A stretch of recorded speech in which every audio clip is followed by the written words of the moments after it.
la clase. El tema que teníamos previsto para ver hoy es el tema de la antijuricidad, es decir, comenzaríamos con esta bolilla 9. En realidad vamos a tratar de aprovechar el espacio de conexión más que nada para poner el acento en algunas cosas que me parece que son importantes. Ustedes tienen en el campus ya una lección hecha por la cátedra para leer. Entonces yo diría que básicamente lo que está en esa lección escrita no lo vamos a reproducir ahora, o sea, eso ya lo leyeron o lo van a leer. Y lo que me interesa marcar son algunas cosas relativas a la evolución de los problemas centrales que ofrece la configuración del injusto, digamos, en el tema de la antijuricidad. Y después vamos a charlar un poquito acerca de una de las causas de justificación, que en concreto en este caso va a ser el estado de necesidad. Así que esa sería un poco nuestra idea para hoy. Para los que ya leyeron la lección, tanto del campus virtual como puedan haber leído el texto de Zaffaroni que sigan, tendrán en claro que básicamente hoy lo que se dice es que se sigue una concepción de teoría del injusto personal. En algún momento me parece que quedó grabada alguna explicación en el campus acerca de la configuración del injusto a partir de una tesis dualista de desvalor de acción más desvalor de resultado, una tesis monista que se satisface con el desvalor de acción. ¿Cómo llegamos acá? En realidad en esto voy a seguir un poco el desarrollo de García Rivas. Y lo que se podría decir es que, si se quiere, las primeras versiones de teoría del delito que vimos, las más básicas, las del causalismo valorativo, seguían también una tesis monista, como sigue hoy una porción minoritaria de la doctrina, pero seguían una tesis monista objetivista. ¿Qué quería decir esto?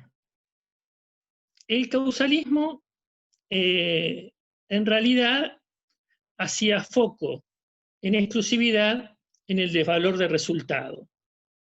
En la teoría del injusto personal, insisto, se presta atención no solo al desvalor de resultado, sino también al desvalor de acción, y en la tesis monista subjetivista, todo se ciñe para configurar el injusto al desvalor de acción. Entonces, la primera versión, la versión del causalismo, fue una versión monista, pero objetivista, que era lo que interesaba, el desvalor de resultado. El causalismo realizaba una pregunta, la pregunta que realizaba era ¿qué has causado? Y lo que interesaba era verificar si eso que se había causado era una modificación externa, es decir, una modificación en el mundo exterior que había implicado o bien una lesión o bien una puesta en peligro para un bien jurídico.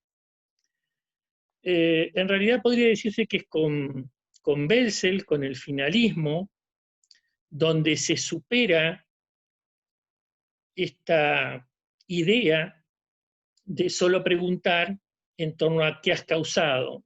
El finalismo agrega otra pregunta.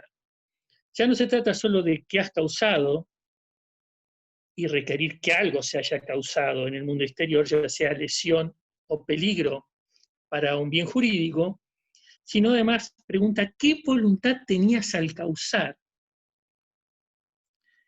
Y esto es un reflejo del descubrimiento de los elementos subjetivos del tipo, lo que ya vimos al explicar el tema de tipicidad. Entonces, con el finalismo, surge esta doble valoración o esta doble pregunta. Nos interesa la modificación exterior, pero también nos interesa cuál es la actitud, la actividad frente a la norma. No solo nos importa el desvalor del resultado, sino también nos importa el desvalor de acción. Por eso decimos que esta es una postura dualista. Bessel lo que hace es terminar por decirlo de algún modo, de desviar la atención por el comportamiento antijurídico desde lo externo hacia también la dimensión interna. La lesión al bien jurídico, que es el desvalor de resultado, tiene relevancia en el derecho penal para Bessel solo dentro de una acción personalmente antijurídica, solo dentro de un desvalor de acción. Y así entonces se configura lo que llamamos una teoría del injusto personal. Insisto, ya no importa nada más que el mundo exterior, sino que importa también la actitud de la gente frente a la norma. Cuando hablamos de esta tesis o teoría del injusto personal, esta teoría del injusto personal tiene, según Galas, al menos 3 posibles versiones. Una primera versión, que digámoslo así, es la versión mayoritaria. En la versión mayoritaria, entonces debe conjugarse el desvalor de acción con el desvalor de resultado. En realidad dicen el desvalor de acción que viene constituido en esta versión mayoritaria por 2 cosas. Por un lado, la intención, es decir, la voluntad de un acto contrario a la prohibición. Forma sintética podría decirse simplemente una voluntad antinormativa. Entonces, el desvalor de acción se compone por esta intención, por esta voluntad de actuar contra la norma, y en esta versión mayoritaria por el modo de comisión del hecho. Entonces, desvalor de acción entendido como intención más modo de comisión del hecho, y desvalor causal del resultado. Hay una vertiente, que es una versión de esta tesis mayoritaria, o de mayor consenso, conforme a la que el desvalor de acción ya se ciñe solo a la intención, a la voluntad antinormativa del sujeto, y lo que en la otra versión incorporaba el desvalor de acción, que era el modo de comisión del hecho, se desplaza hacia el desvalor de resultado. Se habla de un desvalor del hecho externo dentro de lo que sería el desvalor del resultado. Ambas versiones son versiones dualistas, desvalor de acción más desvalor de resultado. Una última versión, según Galas, de la teoría del injusto personal, es aquella en la que lo único que interesa es el desvalor de acción. Y este desvalor de acción entendido simplemente como intención, como voluntad contranormativa. En este caso, verificada la voluntad antinormativa, puede afirmarse que está verificado el injusto.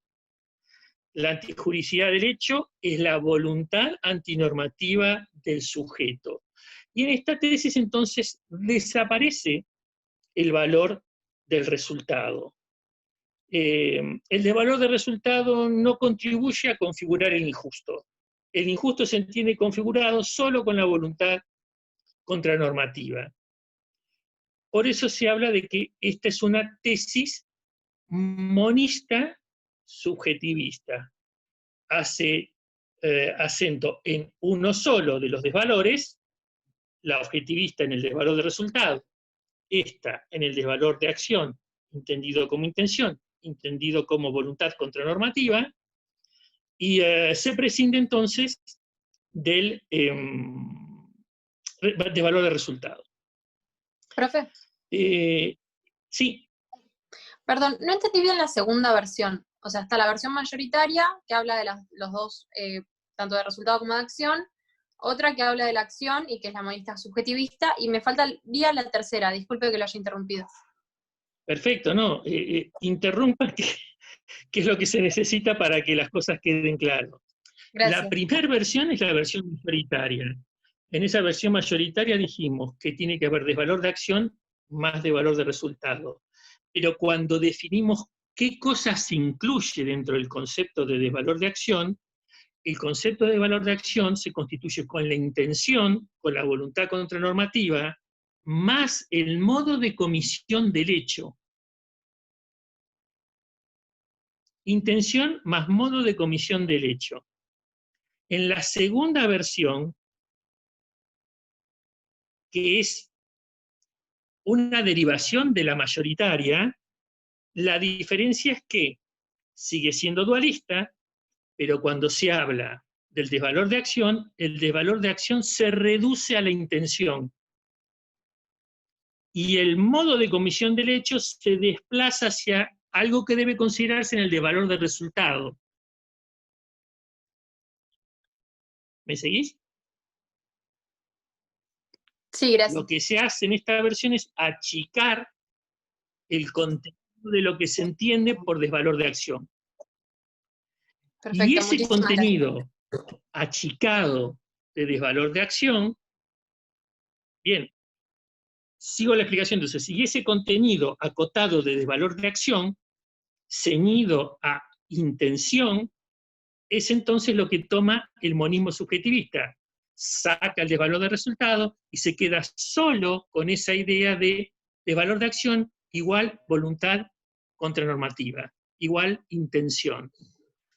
Y se entiende que el injusto se configura solo con eso.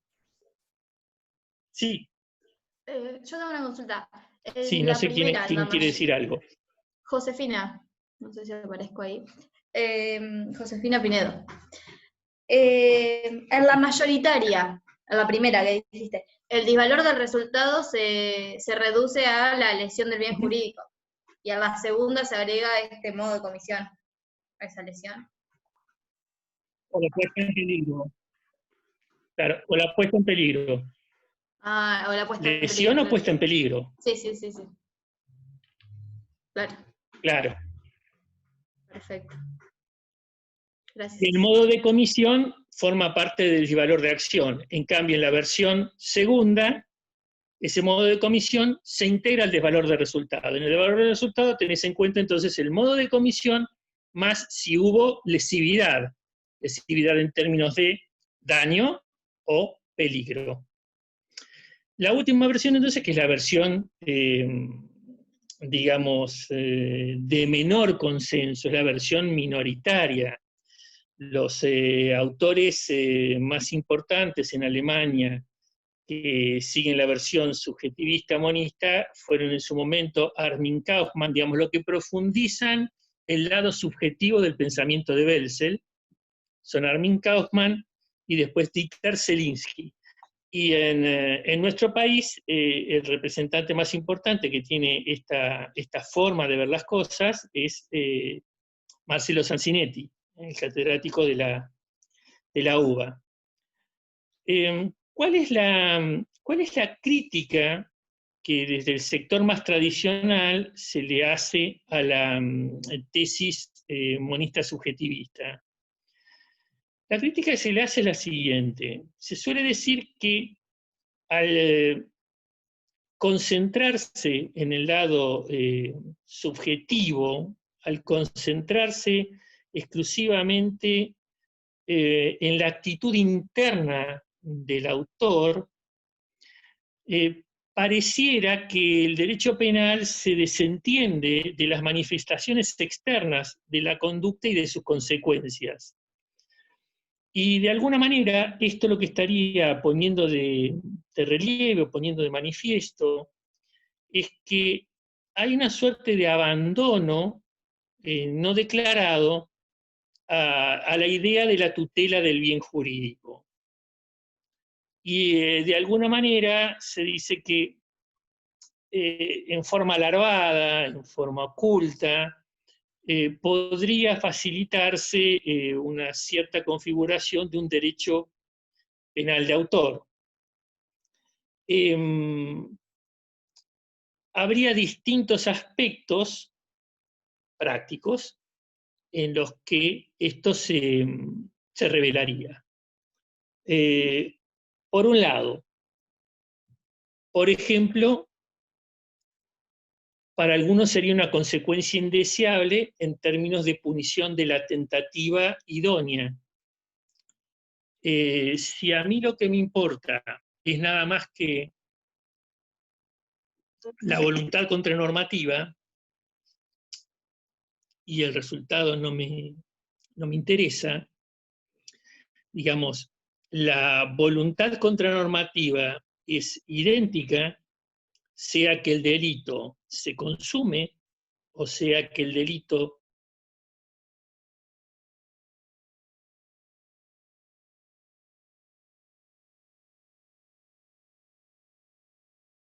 se fue, creo.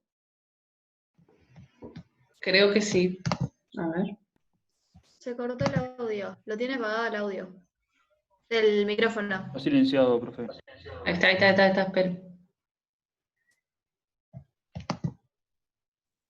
Ahí está. ¿Ahora estamos bien? Ahí está, Marcelo. Ok. Entonces decía, en el caso de la tentativa idónea, da lo mismo, digamos, sería el mismo el contenido en términos de voluntad contranormativa que tiene la gente, cuando el hecho se consuma, que cuando el hecho no se consuma por razones ajenas a la voluntad. La definición de tentativa es eso, es decir, el hecho no se consuma por razones ajenas a la voluntad de la gente, a la voluntad del autor. Si esto es así, si el injusto es igual, entonces la pena debiera ser la misma. En la versión dualista esto no sucede. ¿Por qué? Porque conforme el principio de lesividad no nos da lo mismo que un bien jurídico efectivamente sea dañado a que un bien jurídico simplemente sea puesto en peligro. Fíjense que de alguna forma Se le volvió a apagar el audio. Sí, ahí se lo prendí.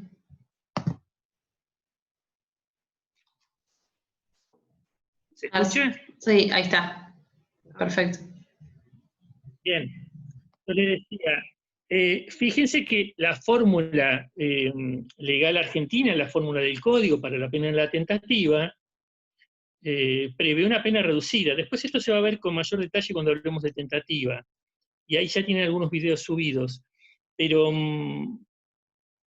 la lógica de que el delito tentado tenga menos pena que el delito consumado es justamente que no nos daría lo mismo que alguien efectivamente esté muerto a que alguien haya pasado por el peligro de morir, pero está vivo.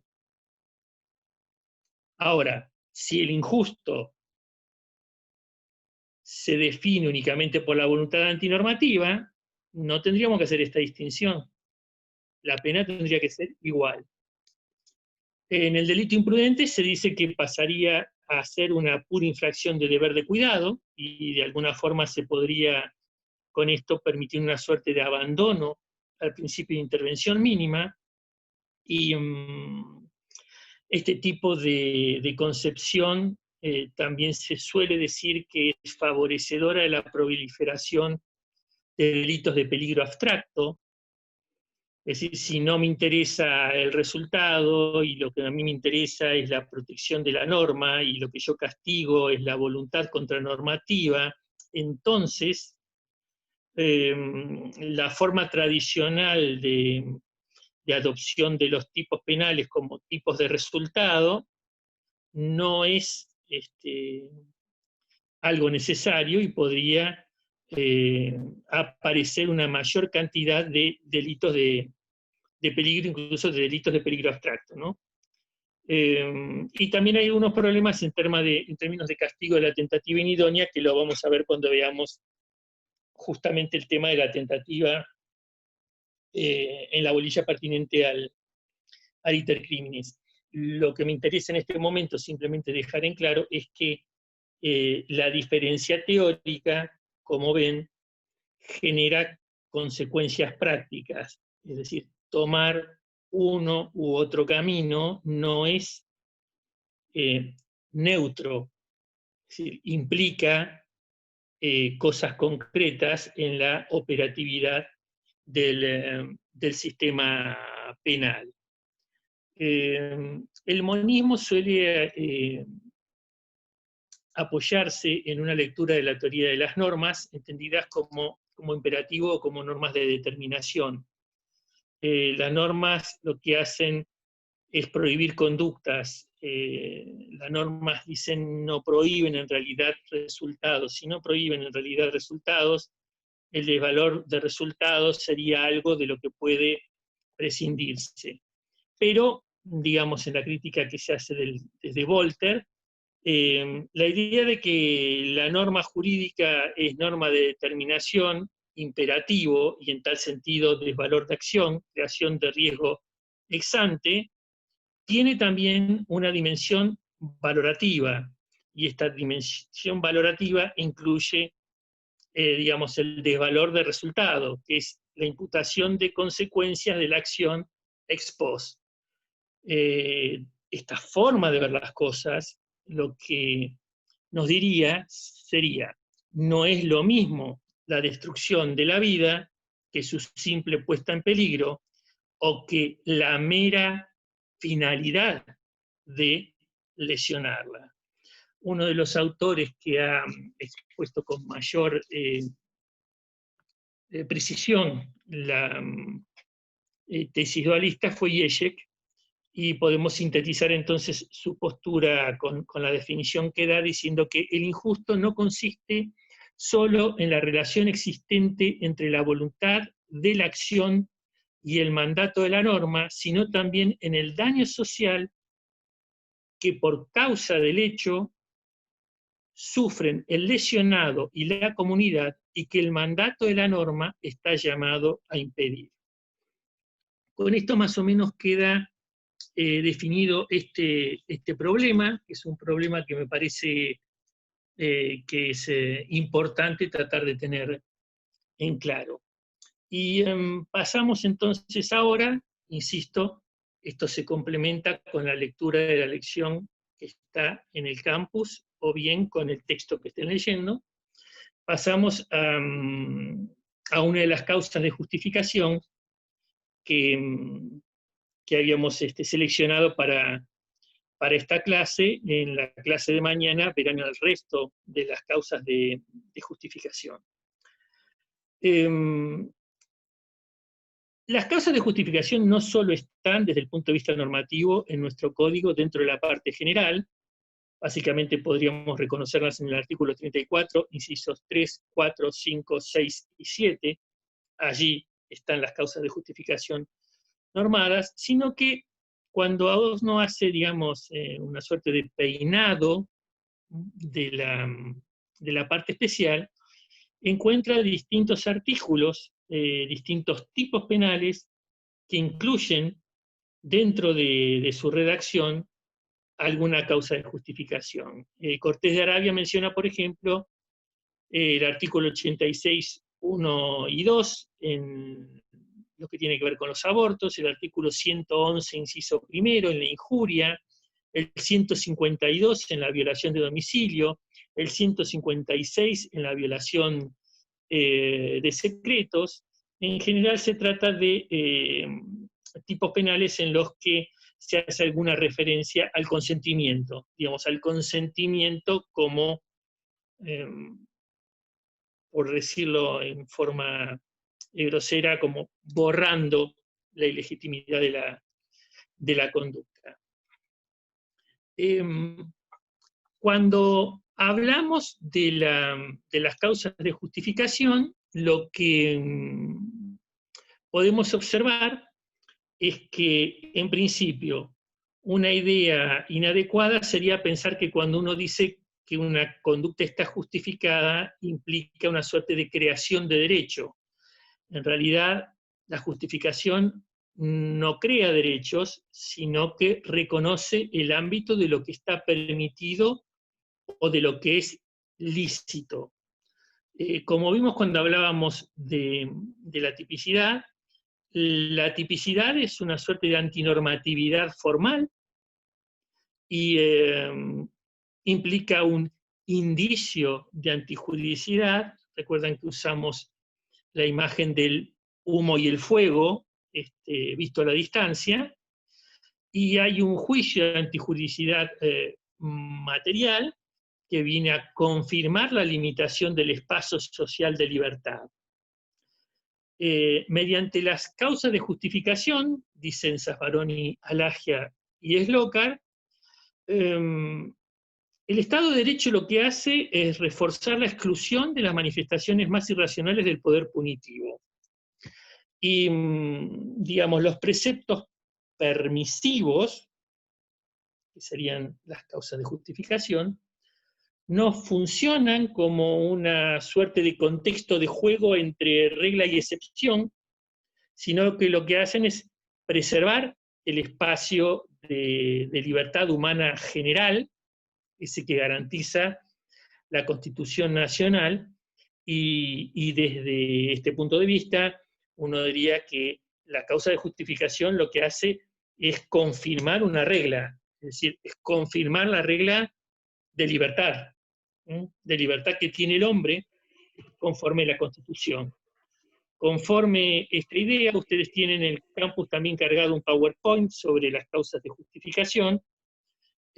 Van a ver allí una imagen donde se ratifica la idea de que las causas de justificación no quitan ni recortan la prohibición, sino que en todo caso la niegan en una síntesis. Es una suerte de dialéctica que reafirma el ámbito de la libertad social.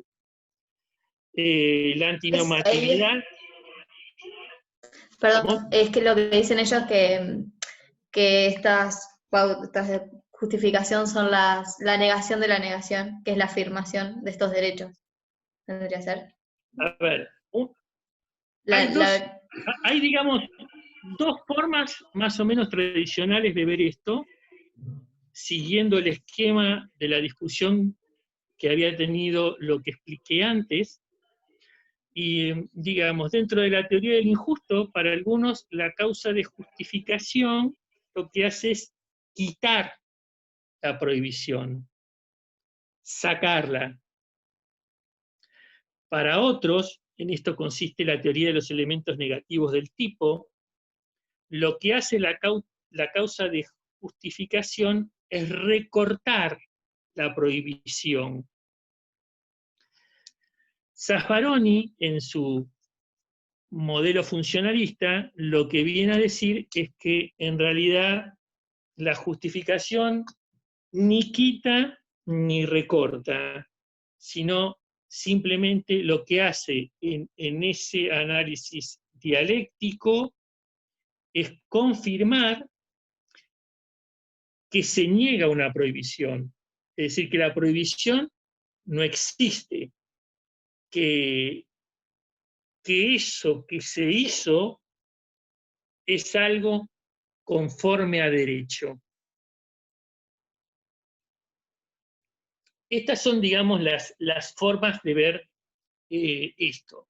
En cuanto a los efectos que provocan las causas de justificación, en el ámbito penal, digamos, lo que hacen es generar la impunidad del hecho al suprimir la antijuridicidad.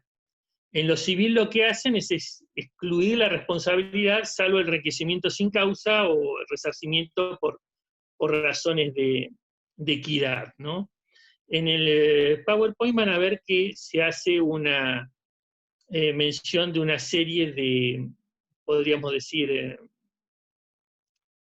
notas generales de la justificación siguiendo a Bacigalupo. Hay 10 puntos allí enunciados. La idea que hay es: quien obra conforme a una norma jurídica actúa legítimamente en virtud de la no contradicción del orden jurídico.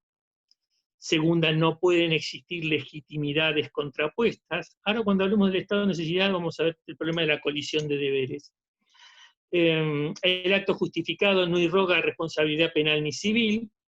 La justificación debe compartir la naturaleza del delito que excluye. Quienes participan en un acto justificado quedan cubiertos por la licitud, es decir, la licitud no alcanza solo al autor, sino a todos los partícipes. La creación intencional de la situación que da lugar a la permisión excluye el efecto justificante. Si yo creo la situación, entonces, para que de esa forma se dé lugar a la permisión, pierdo el efecto de justificación. Imagínense que me genero, digamos, artificiosamente una situación para decir que actúo en legítima defensa.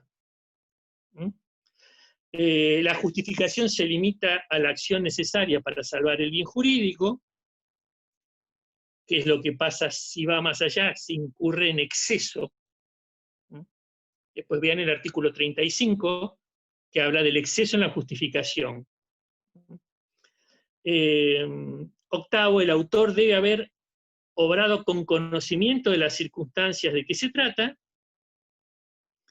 Este es un tema que particularmente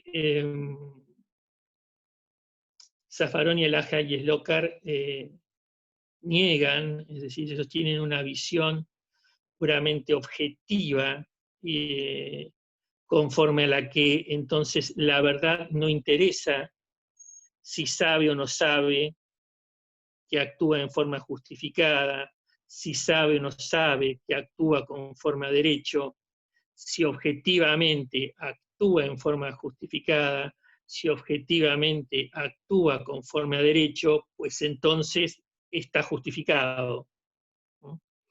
Para quienes reconocen elementos de carácter subjetivo allí, entonces se genera una serie de problemas, porque no da lo mismo actuar, por ejemplo, en legítima defensa sabiendo que se lo está haciendo que sin saber.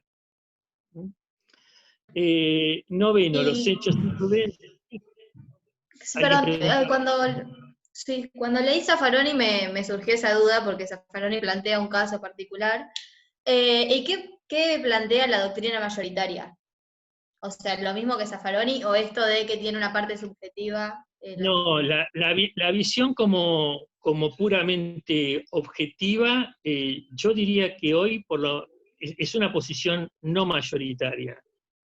La posición mayoritaria con distintas variantes, y eso da distintos tipos de respuesta, reconoce elementos subjetivos en la antijuridicidad. Y entonces se genera otro tipo de problemas. Claro. Sí, ya tiene que tener conocimiento.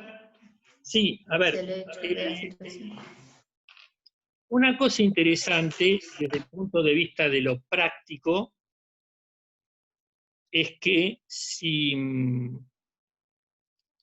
vemos al tema desde la perspectiva de Zaffaroni, Alaja y Slocar, es decir, como puramente objetiva, hay un montón de problemas que no existen como tales. Es decir, a mí me basta verificar que objetivamente la situación era, por ejemplo, de legítima defensa, aunque quien legítimamente se defendió no sabía que lo estaba haciendo, para decir que se defendió legítimamente. Y entonces, desde el punto de vista del análisis, en este punto, digamos que me simplifica la cuestión. Si exijo esa vertiente objetiva subjetiva, exijo ese conocimiento, entonces ahí tengo una serie de problemas graves y tengo una enorme cantidad de discusiones sobre cómo voy a resolver el problema. Último de los 10 puntos que se mencionaba en la diapositiva. Si Galupo, el medio utilizado debe ser el único posible para evitar la lesión, aunque fracase en su acción protectora. Y esto nos daría entonces una suerte de noción básica de la antijuridicidad, no de la antijuridicidad, de las causas de justificación, como para poder abordar la primera de ellas que tenía pensado incluir hoy, que es la prevista en el artículo 34, inciso tercero del Código Penal, lo que llamamos el estado de necesidad. Si ustedes leen el 34, inciso tercero, habla de que no es punible el que causare un mal para evitar otro mayor inminente a que ha sido extraño. El fundamento de la impunidad, el fundamento de decir no le voy a aplicar pena al que causa un mal para evitar otro mayor al que ha sido extraño, sería la necesidad de conjurar un riesgo cuya concreción no puede ser evitada de otra manera que no sea el sacrificio de otro bien jurídico. Claro que ese otro bien jurídico que sacrifico debe ser menos valioso. Uno de los ejemplos que se daba tradicionalmente era dentro de la actividad marítima. Por ejemplo, puede darse que el buque atraviese dificultades de navegación que pongan en riesgo, por ejemplo, la integridad del casco. Si se mantiene en la forma que está, con la carga que tiene, puede haber una rotura del casco, puede de pronto terminar hundiéndose, y entonces el capitán puede decidir echar por la borda la mercadería que lleva cargada. Y entonces, bien, se sacrifica el bien menor, la mercadería, para salvar el bien mayor, que es el buque con quienes van arriba del buque, la vida de todos los que están navegando. Ha habido lo que se llaman teorías unitarias, lo que se llama teorías naturalistas, lo que se llaman teorías subjetivistas y también teorías objetivas para fundamentar esta eximente de pena, este eximente de responsabilidad. Las teorías naturalistas dicen que se da una suerte de vuelta al estado de naturaleza y que este estado de naturaleza se encuentra fuera del derecho penal. Kant diría, en este contexto es absolutamente inútil la amenaza penal. Las teorías subjetivas hablarían de la teoría de la propia conservación, o la teoría de la violencia moral, o la teoría de la debilidad humana, o la doctrina positivista fundada en la ausencia de peligrosidad y de móvil antisocial. Y finalmente, las teorías objetivas, que lo que hacen es plantear un problema como un conflicto de leyes o un conflicto de derechos, una colisión de intereses, una colisión de derechos, una colisión de bienes. Finalmente están las llamadas teorías diferenciadoras, que lo que hacen es distinguir el estado de necesidad como causa de justificación del estado de necesidad excluyente de la culpabilidad. Esto nos diría entonces que cuando uno habla del estado de necesidad, debe diferenciar el estado de necesidad justificante, que es el que opera en el nivel que estamos hablando ahora, que es el nivel de la antijuridicidad, del estado de necesidad exculpante, que entonces se manifiesta en el estrato de la culpabilidad. Así entonces, Profe. para las teorías diferenciadoras, si termina esta idea, para las teorías Sí, diferenciadoras, algunas veces se excluye la antijuricidad y otras veces lo que se excluye es la culpabilidad. Sí, ¿quién quería preguntar algo?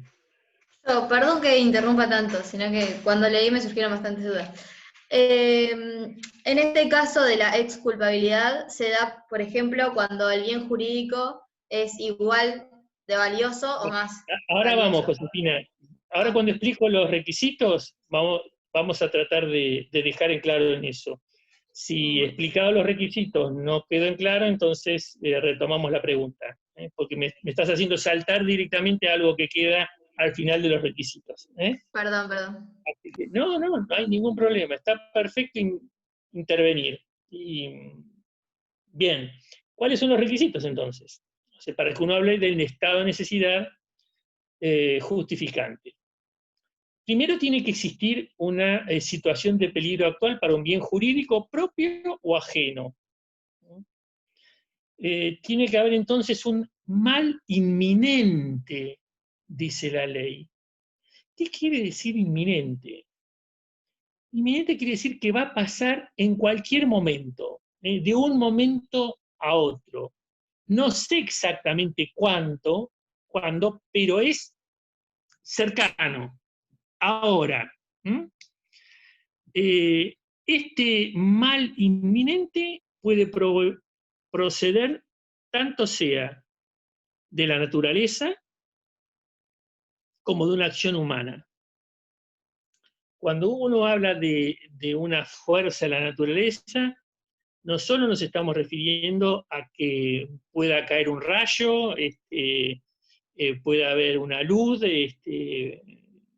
aparezca un terremoto o cosas similares, sino que a veces la naturaleza es la propia naturaleza humana, por ejemplo, puede ser fisiológica, puede ser simplemente la compulsión provocada por el hambre o por la sed.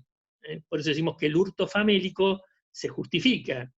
Es decir, entre morir de hambre y tomar la manzana o la naranja o lo que fuera para comer del otro, pues bien, hay un estado fisiológico, que es ese estado de hambre o ese estado de sed, que obliga. Segundo requisito, la situación no puede conjurarse de otra forma que no sea sacrificando el otro bien jurídico. Es decir, si yo tengo caminos alternativos que no impliquen el sacrificio de otro bien jurídico, entonces no puedo invocar un estado de necesidad. Se me viene algo encima y yo puedo tanto apartarme hacia la derecha, donde no hay nada, como hacia la izquierda, donde hay una ventana, hay un vidrio de una vidriera, por ejemplo, de un comercio. Si yo tengo la opción de ir hacia la derecha y elijo dañar, ese no era el único modo que tenía de conjurar el peligro para mi vida que me provocaba eso que se me venía encima. La moto, la bicicleta, el coche, lo que sea, un camión. Entonces, primero, el mal debe ser inminente. Segundo, no debe poder conjurárselo de otra forma que no sea el sacrificio de un bien. Tercero, lo que sacrifico tiene que ser de inferior jerarquía que lo que salvo. Uno podría decir, ¿y cómo elaboro esta jerarquía? ¿De dónde la saco? Una primera pauta valorativa nos da la misma forma en que está estructurado el Código Penal en la parte especial, es decir, el libro segundo. Ustedes ven que los capítulos se suceden conforme a bienes jurídicos y siguen un orden escalonado en el que porque, por ejemplo, el bien jurídico más importante es la vida, el primer tipo penal que tenemos es el artículo 79, que pena el homicidio. ¿Mm? Entonces, el mismo código, el orden del código nos puede dar una buena indicación acerca de cuál es el bien de mayor o de menor jerarquía. E insistimos aquí, entonces, puedo sacrificar un bien de menor jerarquía para salvar un bien de mayor jerarquía. Cuarto requisito, el que obra en estado de necesidad tiene que haber sido ajeno a la situación de peligro que trata de conjurar. Si eres el generador de la situación de peligro, entonces no puede invocar estado de necesidad. Quinto requisito, que la gente no haya tenido a su cargo la obligación jurídica de afrontar el riesgo, que no haya estado obligado a soportar esa situación de amenaza de mal inminente. ¿A qué nos referimos con la idea de que no haya tenido la obligación jurídica de afrontar el riesgo? Nosotros vivimos en Mar del Plata, ¿no? Entonces, cuando estamos en situación de normalidad, no estamos bajo el marco de este aislamiento social preventivo obligatorio, y además es un día de calor veraniego, tenemos la mayoría de nosotros la costumbre de ir a la playa. Cuando estamos en la playa, estamos allí a veces tirados en la arena o parados en la orilla, dejando pasar el tiempo, y vemos cómo alguien empieza a dar movimientos o voces de auxilio. ¿Por qué? Porque se acalambró, porque la corriente se le llevó y no hace pie y no sabe nadar o no puede nadar, y entonces reclama nuestra concurrencia. En realidad, por supuesto que meterse en el mar abierto y a profundidad en la que no se hace pie, es una actividad riesgosa. De todos los que estamos en la playa, en realidad hay solo un grupo de personas que tiene la obligación de intervenir. Un grupo de personas que firmó un contrato laboral, en este caso, para hacerse cargo de conjurar el riesgo de que alguien se ahogue. Y por supuesto que al hacerlo, pone en riesgo su propia vida. Así que mientras, sí, sería una posición de garante, es un buen ejemplo también después cuando vemos la omisión impropia, ¿no? Pero aquí lo uso simplemente para reflejar que cuando estamos en la playa, hay alguien que tiene a su cargo la obligación jurídica de afrontar el riesgo. Entonces, no puede invocar un estado de necesidad, ni justificante, ni si se tratara de no puedo poner en riesgo mi vida para salvar la vida del otro y las vidas valen lo mismo, es culpante. Sexto, que el mal causado haya sido por evitar o para impedir la producción de un mal mayor. E insisto, el estado de necesidad se puede invocar tanto para salvar bienes propios como para salvar bienes ajenos. Como vimos a partir del ejemplo que usamos, se pueden dar circunstancias en las que entonces hay un conflicto que se provocaría en la circunstancia en la que los dos bienes son iguales.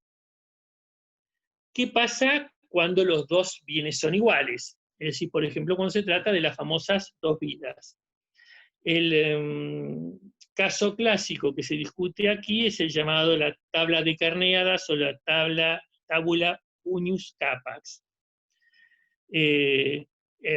Hay una situación de naufragio, hay un madero, un salvavidas, lo que quieran, que permite, digamos, mantenerse a flote, pero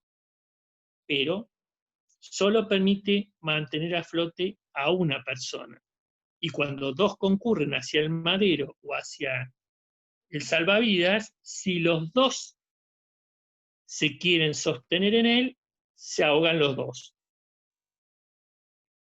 La condición necesaria es que para que se salve uno, muere el otro, ¿no? Yo sé que muchos de ustedes son jóvenes, pero tal vez varios hayan visto la famosa película Titanic. En la película Titanic, al final está el personaje de Leonardo DiCaprio y el de Kate Winslet. Ella está subida arriba de un bloque de hielo que flota, y él no se puede subir al bloque de hielo, porque si se sube al bloque de hielo, entonces se hunden los dos. Bueno, acá ustedes conocen la película. Leonardo, el personaje que hace Jack, se suelta, se deja ir al fondo, por amor la salva a ella. Por supuesto que va a haber muchos que van a estar contentos de que se haya salvado Kate Winslet, y otros que hubieran preferido que ella se tirara y que se salvara DiCaprio. Pero, digamos, lo concreto es que esa escena final muestra cuál es el problema. Claro, en general, la vida real no es como las películas, y no siempre los que están peleando por el salvavidas son gente a los que una relación amorosa y que están dispuestos a morir por el otro, sino que en general lo que se va a producir es una pelea, a ver quién se queda con el salvavidas, ¿no? Y uno va a desplazar al otro.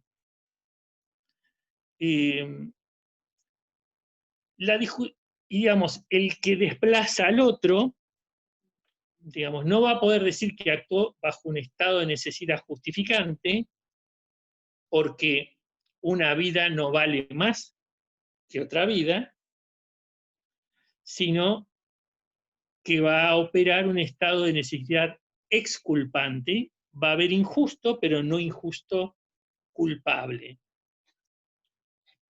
Siempre se ha criticado que la idea de que las vidas son iguales es una perspectiva que solo puede ser tal desde el punto de vista de lo que diríamos el tercer observador imparcial.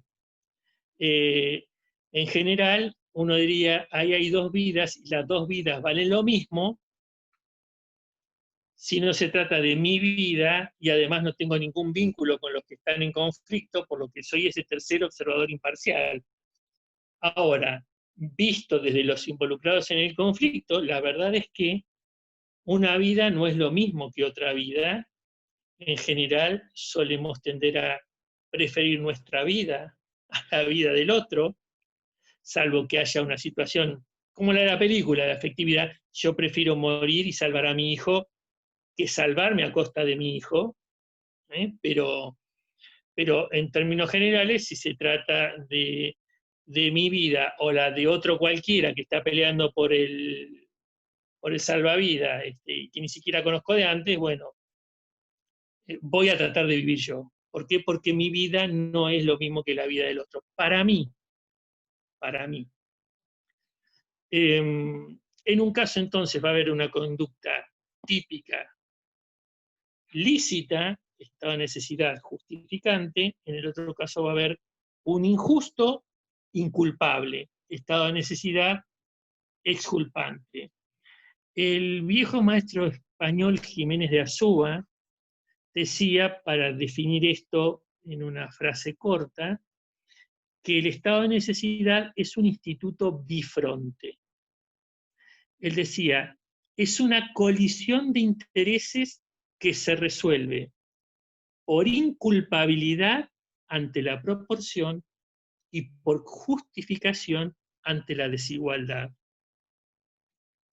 Si se acuerdan de esta frase, les aclara muy bien entonces cómo funciona uno y cómo funciona otro. Ahí no sé entonces si Josefina tiene la respuesta que necesitaba o sigue habiendo problemas ahí. No, perfecto, todo claro. Muchas gracias. Muy bien. Última noción que quiero introducir en esta clase. El problema de la colisión de deberes justificantes. Eso que anticipé cuando hablábamos del segundo punto del decálogo ese tomado de Bacigalupo.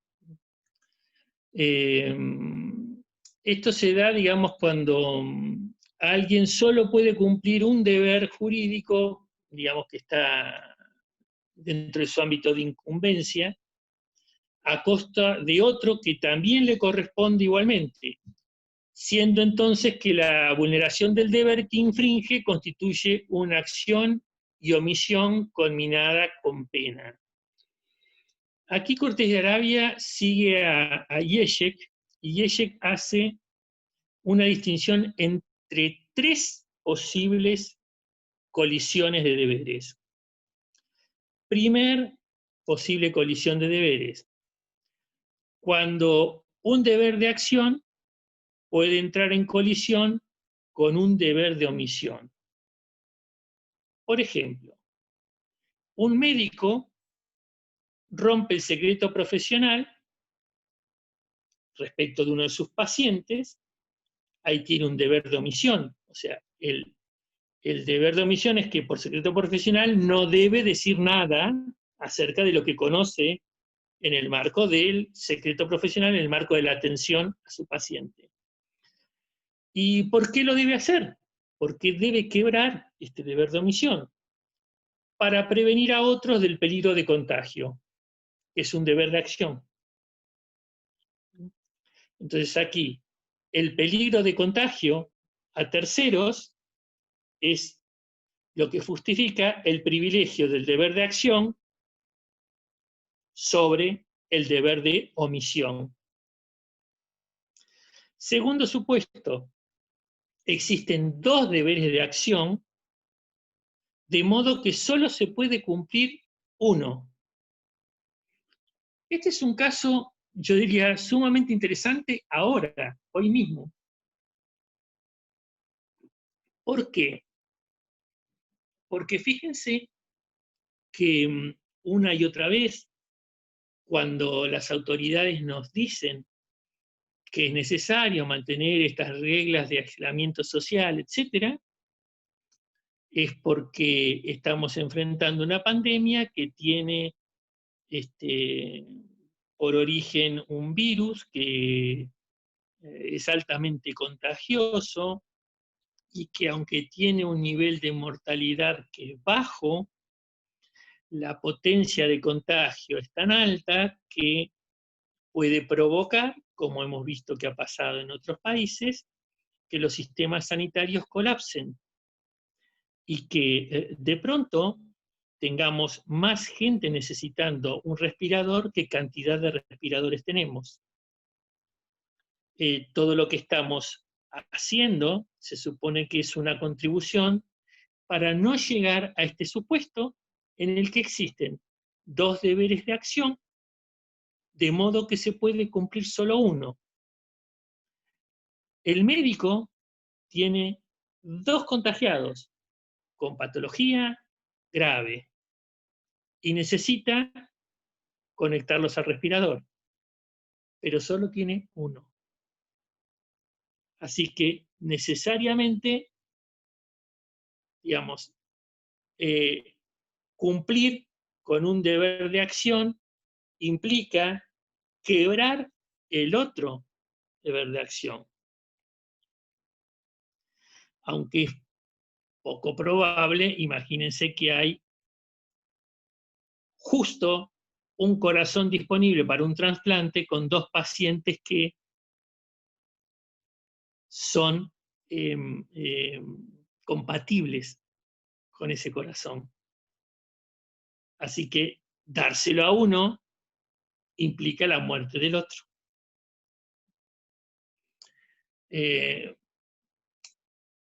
Por supuesto que aquí todo esto se podría complejizar enormemente si empezamos a definir cuáles serían los criterios que tendrían que seguirse para asignar dentro de la colisión a quién correspondería privilegiar, ¿no? Hay una serie de componentes, incluso de naturaleza ética, que debiéramos responder. Hoy se está trabajando mucho sobre esta cuestión, por ejemplo, con los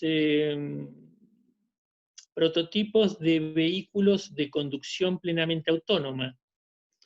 Ustedes saben que ya se están desarrollando y están en fase de prueba vehículos que se pretenden que operen sin conductor, incluso en algún caso vehículos que operen sin pasajeros, por ejemplo un vehículo de carga que si fuera 100% automatizado no necesitaría tener ninguna presencia humana a bordo.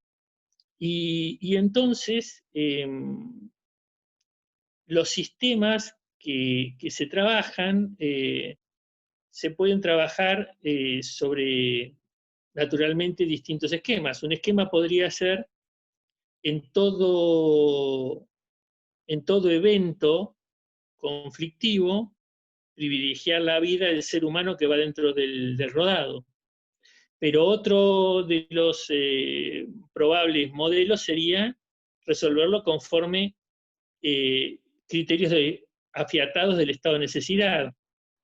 O sea, si salvar al que conduce implicaría sacrificar más de una vida, entonces debiera preferirse sacrificar al que va dentro del vehículo y salvar a los que van afuera. ¿Me explico?